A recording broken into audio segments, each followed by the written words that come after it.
बहुत सारे स्टूडेंट का कमेंट आ रहा था कि हम सर 10th के बाद क्या करें। आज की इस वीडियो में उसी का सलूशन हम लेकर आए हैं, जिससे कि सारे स्टूडेंट अपना डिसीजन खुद ले पाएँ कि 10th के बाद उनके लिए क्या अच्छा हो सकता है, जिससे कि वो अपना करियर बहुत ही कम समय में बहुत ही अच्छा करियर बना पाएँ।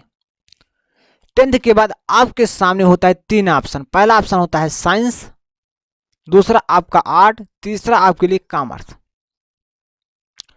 लेकिन ये तीनों चीज डिसाइड करते हैं कि आप आगे चल करके क्या बनना चाहते हैं। क्या बनना चाहते हैं मतलब इसका समझिए। पहले आप आगे चल करके इंजीनियर बनना चाहते हैं, या डॉक्टर बनना चाहते हैं, या आप किसी कंपनी का ओनर बनना चाहते हैं, या आप सीईओ बनना चाहते हैं, या आप आईएएस ऑफिसर बनना चाहते हैं। आप आगे चल करके क्या बनना चाहते हैं।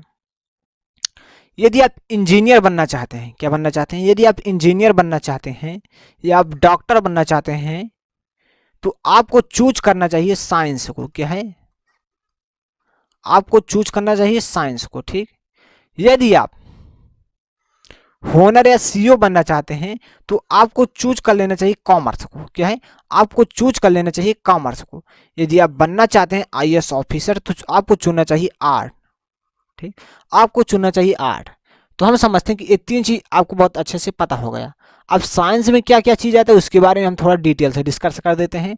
जैसे यदि आप 11th में साइंस लेना चाहते हैं, 11th में आप साइंस लेना चाहते हैं, साइंस में आपको 2 चीज़ मिलेगा। एक मिलेगा आपको पीसीएम मिलेगा, मतलब फिजिक्स केमिस्ट्री मैथ। ठीक, और आपको दूसरा मिल जाएगा पीसीबी। क्या है, पीसीबी मतलब फिजिक्स केमिस्ट्री बायोलॉजी। यदि आप इंजीनियर बनना चाहते हैं, क्या है, यदि आप इंजीनियर बनना चाहते हैं तो आपको चूज करना चाहिए, आपको चूज कर लेना चाहिए सीधा पीसीएम मतलब फिजिक्स केमिस्ट्री मैथ। आपको चूज करने क्या है, फिजिक्स, आपको चूज कर लेना चाहिए फिजिक्स केमिस्ट्री मैथ। आपको चूज कर लेना चाहिए फिजिक्स केमिस्ट्री मैथ। यदि आपको डॉक्टर बनना है एक अच्छा, तो आपको चूज कर लेना चाहिए पीसीएम। ठीक, पीसीएम का मतलब होता है फिजिक्स केमिस्ट्री बायोलॉजी। ठीक, आपको इन 3 सब्जेक्ट को चूज कर लेना चाहिए। उसके बाद आप आईआईटी के थ्रू, क्या है, आप आईआईटी के थ्रू, आप 12th पास करने के बाद आप आईआईटी के थ्रू एक अच्छे इंजीनियर बन सकते हैं। क्या है, एक अच्छे इंजीनियर बन सकते हैं। और आप नीट के थ्रू, क्या है, आप नीट के थ्रू, आप नीट के थ्रू, आप नीट के थ्रू एक बहुत अच्छे डॉक्टर बन सकते हैं। मतलब एक इंजीनियर का मतलब होता है आप महीने में लगभग 3 से 4 लाख रुपए अर्न कर सकते हो बहुत ही आसानी से। और एक नीट के थ्रू डॉक्टर बनना लगभग आप भी 10 से 20 लाख रुपए भी अर्न कर सकते हो। ये आपके कॉन्फिडेंस भी मायने रखता है। एक इंजीनियर भी लगभग 50 लाख रुपए कमा सकता है यदि उसके अंदर अच्छी स्किल है। तो आईआईटी करने के बाद 50 लाख रुपए पर मंथ कमा सकता है यदि आपके अंदर अच्छी स्किल है। और एक नीट के थ्रू डॉक्टर बनने के बाद आप भी 50 लाख रुपए अर्न कर सकते हो बहुत ही आसानी से। अब बात आती है यहाँ होनर। होनर यदि आप सीईओ बनना चाहते हैं, बहुत ही आसानी से आप होनर और सीईओ बन सकते हैं। लेकिन होनर और सीईओ बनने के लिए, होनर का मतलब होता है यदि आप आगे चल करके 12th के बाद किसी कंपनी को चलाना है, आपको बहुत बड़ी कंपनी है आपके पास, उस कंपनी को चलाना है, आपको सीईओ बनना है, तो आपको कर लेना चाहिए कॉमर्स ले लेना चाहिए। कॉमर्स के थ्रू आपके अंदर बहुत ज़्यादा स्किल आ जाएगी। और किस प्रकार से आपको आगे चल के अपनी कंपनी को बिल्ड करना है, स्ट्रॉन्ग बनाना है, आप बहुत ही अच्छे से सीख पाएंगे कॉमर्स करने के बाद। और आईएएस यदि आपको बनना है, आईएएस बनना है तो आप आर्ट ले लीजिए। जो स्टूडेंट का साइंस में इंटरेस्ट नहीं है और आईएएस बनना चाहते हैं तो आर्ट ले लीजिए।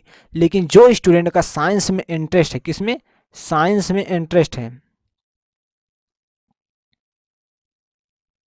यहाँ थोड़ा साइंस,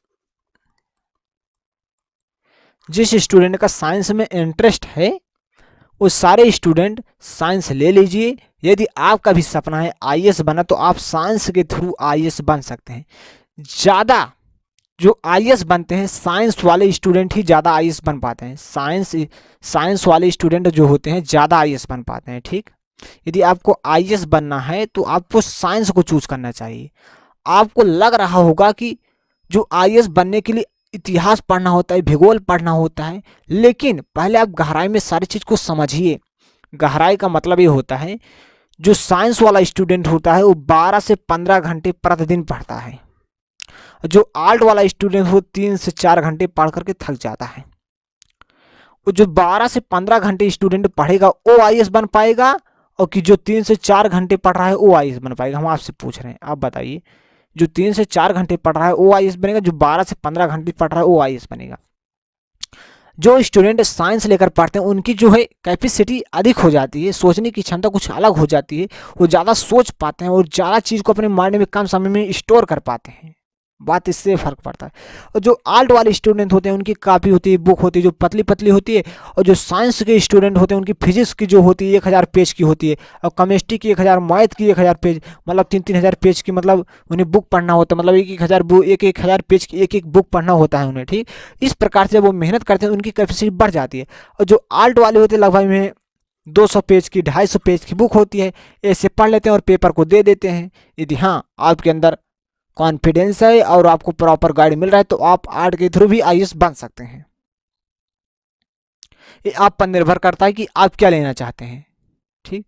अब यहाँ देखिए, यदि आप साइंस ले सकते हैं, आर्ट ले सकते हैं, कॉमर्स, अब तीनों चीज़ आप कब लें? जिस सब्जेक्ट में आपको इंटरेस्ट ज़्यादा हो उसी सब्जेक्ट को आपको चूज करना चाहिए। इंटरेस्ट का मतलब किस सब्जेक्ट को पढ़ने में आपको अच्छा लग रहा है। अब इंटरेस्ट आता है कहाँ से? जिस सब्जेक्ट पर आप ज़्यादा फोकस करेंगे उसी सब्जेक्ट में आपका इंटरेस्ट आ जाएगा। यदि आज तक आपने कभी मैथ को ज़्यादा फोकस के साथ पढ़ा नहीं है और साइंस को पढ़ा नहीं है और आप आगे चल के चाह रहे हैं कि हम पढ़ सकते हैं इसे, तो आप कर सकते हैं। दुनिया की ऐसी कोई चीज़ नहीं जो आप नहीं कर सकते हैं, आप सब कुछ कर सकते हैं। तो बस आपके अंदर एक दृढ़ संकल्प होना चाहिए और करने का जुनून, तो आप सब कुछ कर पाएंगे बहुत ही आसानी से।